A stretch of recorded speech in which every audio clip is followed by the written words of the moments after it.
as an Old Testament professor, I'm very sensitive to the way in which all of our work now is done post-Holocaust. And I think that that has to make a difference, really, at every level for how we approach and understand the Old Testament, especially as Christian scripture. One of the things I say very directly at the beginning of the Samuel book is that it is absolutely essential for us as Christians to recognize that some of the way we've read and understood the Old Testament in the past has led to the killing of Jews.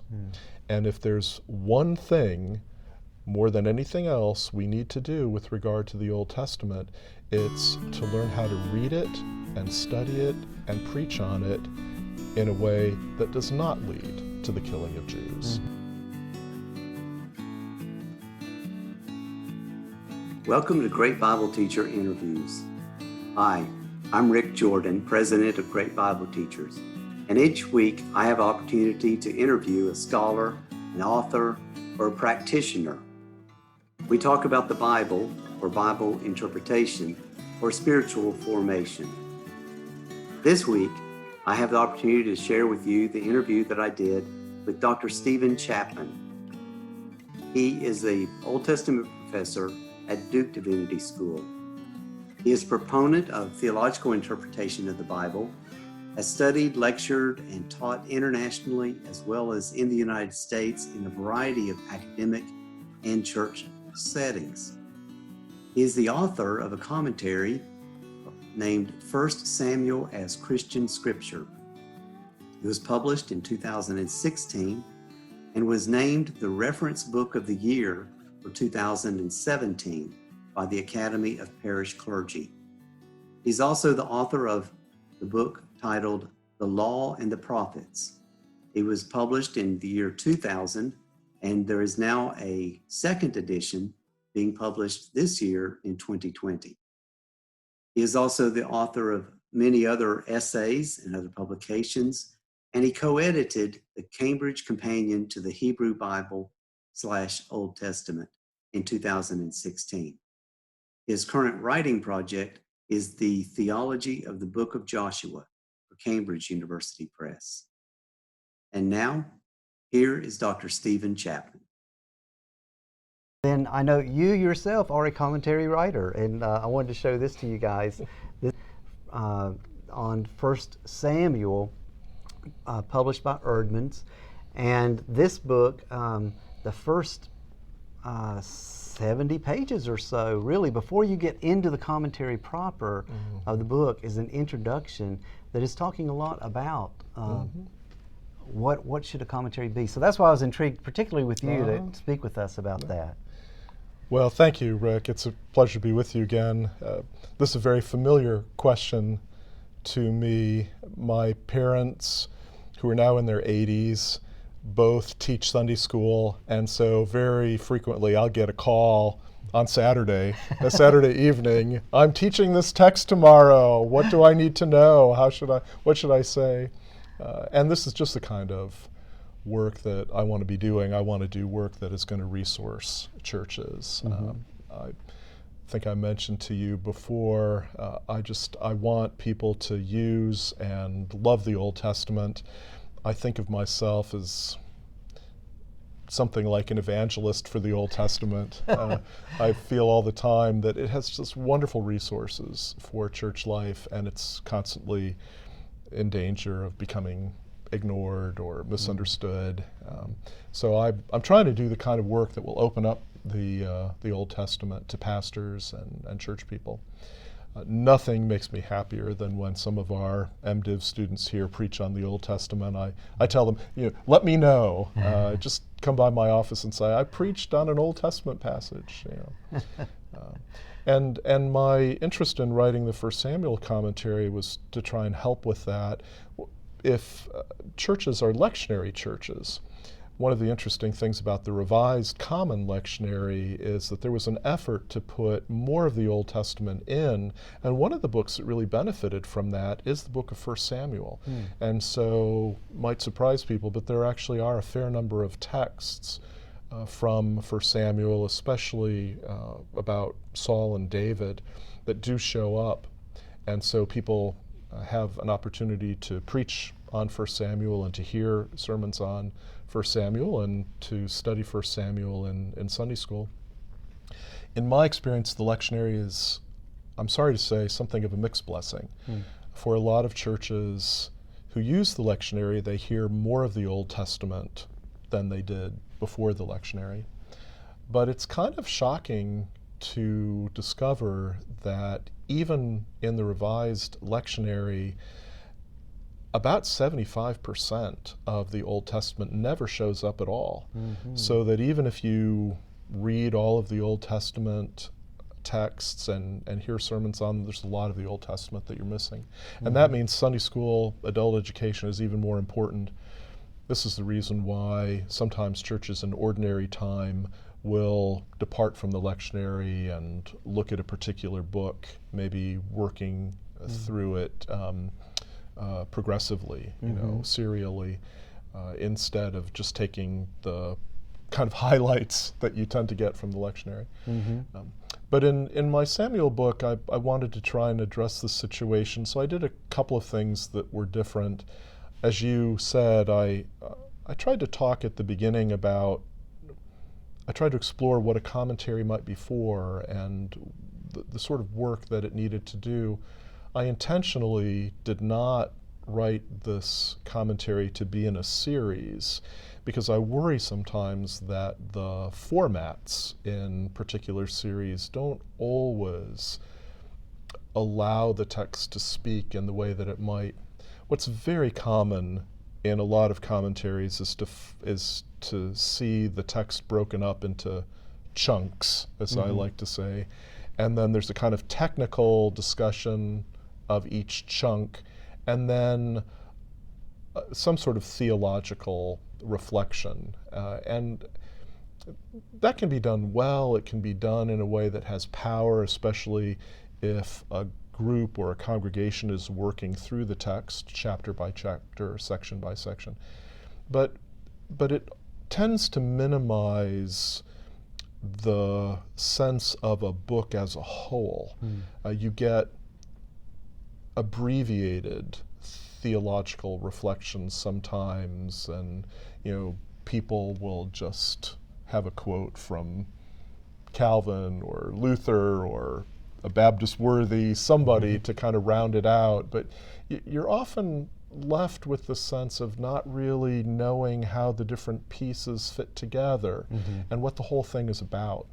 And so what I tried to do in my Samuel commentary was work in such a way that there might be more of a sense of what the whole thing, the whole book of 1 Samuel was trying to do and what was it about. So I talk about that in the first section of the book. The book has 3 sections. The third section is when I really do my theological reflection. And I intentionally postpone some of that until the end because I'm trying to do that kind of reflection on the basis of the whole book and not just parts along the way. But the middle section, I do go more or less chapter by chapter. And I try to pay attention to literary features and how the narrative works as a narrative and how it builds. And I hoped in part that by doing all of that in a middle chapter, that middle chapter then might be especially useful to a Bible study group or a pastor who is planning a sermon series. A couple of people who've read the book said, "Oh, it's kind of like a novel." It was really different to read because you kind of write it as if it's connected, and I was very pleased by that because that's what I was trying to do. But I would say to people who are teaching in an adult education context that it is crucial to realize that there are different kinds of commentaries and they do different sorts of work. Some commentaries are highly technical with regard to language, with regard to history. Anchor Bible comes to mind. If you're looking for more of a a pastoral take on a text or even a devotional take, I wouldn't turn to the Anchor Bible. Mm-hmm. If you want historical background, or if you want help with your Hebrew and other Semitic languages, then Anchor Bible would be a great choice. Mm-hmm. So I think recognizing there are different kinds of commentaries, and then thinking about, what would be fruitful for you given your goals. If I'm talking to a pastor who's trying to prepare a sermon, or someone who is teaching in an adult education setting, I would probably steer them more towards a commentary such as the Interpretation series commentary, where the focus is much more on exposition, is much more on the theology of the text, it's much more on the way that the texts engage the contemporary situation of the Christian believer. And there'd be other commentaries that would have that kind of perspective and do that kind of work. It might also be helpful for people to know, this was a great discovery for me, there are in fact, I know this is going to sound initially ridiculous, but there are in fact commentaries of commentaries. In other words, there are guidebooks to commentaries where you can go and you can read about the different kinds of commentaries that are available. There are also online sites that do this. And so, for example, there's a site I know called bestbiblecommentaries.com, and you can go there and you can find lists of the commentaries that are available, and some reviews, and even some interviews with authors. I recently was able to post an interview about my Samuel commentary there. Okay. But there are also print resources, and I brought this book by John Evans, which is a guide to biblical commentaries, and there are other resources like this, but this is really the most comprehensive of these books. It's on my library shelf at home. And one thing I like about Evans' book in particular is that he doesn't only list recent commentaries, but he also lists commentaries from the tradition. And so, there are cases where he'll list a volume by Calvin or by Origen, and not only people who've been writing in the past couple of decades. And that's been a great process of discovery for me too. I think one of the most exciting questions or set of questions now in biblical studies has to do with what's called the history of interpretation, or the history of reception. And there's great interest in going back through history and seeing how other people interpreted the Bible. Sometimes it expands our sense of what the questions might be, or what could be possible. I have an example of that. Please, if you'd like to hear it. Please. One of the great discoveries for me in my Samuel commentary was working with 1 Samuel 28, which is this kind of wonderful nighttime story of how Saul goes to the witch or the medium, the diviner at Endor. And I had never really heard much about that text. I'd certainly never heard a sermon about it. I was kind of astonished to discover that there was great interest in that text in the early church, and that there was a whole literature about how to understand that chapter. And if you go back and work through it, it's the most wonderful, rich conversation. It's almost like a school of biblical interpretation. Why was there all this interest? Well, it's because the early church theologians and biblical interpreters realized that because Saul went to this medium, and the medium appears to raise up the prophet Samuel from the dead, if that happened in that way, then this biblical text is actually a biblical warrant for the efficacy of witchcraft. it's a witch actually raising someone from the dead in the Bible. Well, they are very concerned about that. That aspect of the text had practical relevance for them, and so they were sensitive to it. And I don't think modern interpreters, especially in middle-class North American culture, read that passage and worry about what it might have to say about witchcraft, right? That's just not a pressing issue. It probably is a pressing issue for the church in other parts of the world today. But that's an instance, an example maybe of how, when you look at the history of interpretation and you see how other aspects of the text had a kind of traction and a kind of urgency, it can help us pay attention to some things as modern interpreters that we might not pay the same kind of attention to otherwise. Yeah, yeah, that's very interesting, that some things through our history of reading the Bible have been more important than others. I was recently in a study on the book of Revelation, and the person was pointing out that, we as American Christians have been kind of obsessed with this book since it started being interpreted as dispensations. But until that time, you mentioned Luther and Calvin, both of those refused to write a commentary on the book. Right. They weren't really impressed with it that much. It surprises people to learn how recent that sort of dispensational view is. I mean, it's a 19th century view, basically, right? It hasn't always been the case. So history can be really instructive in that regard. There are all kinds of examples of this, and they're not always pleasant. I mean, I think part of this means that we have to recognize our own sin, our own complicity in the past. So, the narrative about Noah and Noah's sons now just has to be approached differently when we see the kind of damage that the myth of the curse of Ham did in American history and in the pre-Civil War South.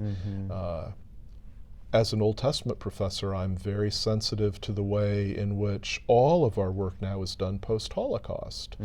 And I think that has to make a difference, really, at every level for how we approach and understand the Old Testament, especially as Christian scripture.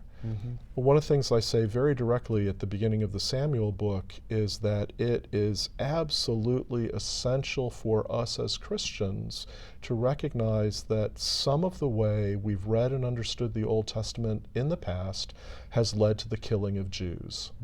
And if there's one thing more than anything else we need to do with regard to the Old Testament, it's to learn how to read it and study it and preach on it in a way that does not lead to the killing of Jews. And if we could just do that, we will have made a great step forward. Wow.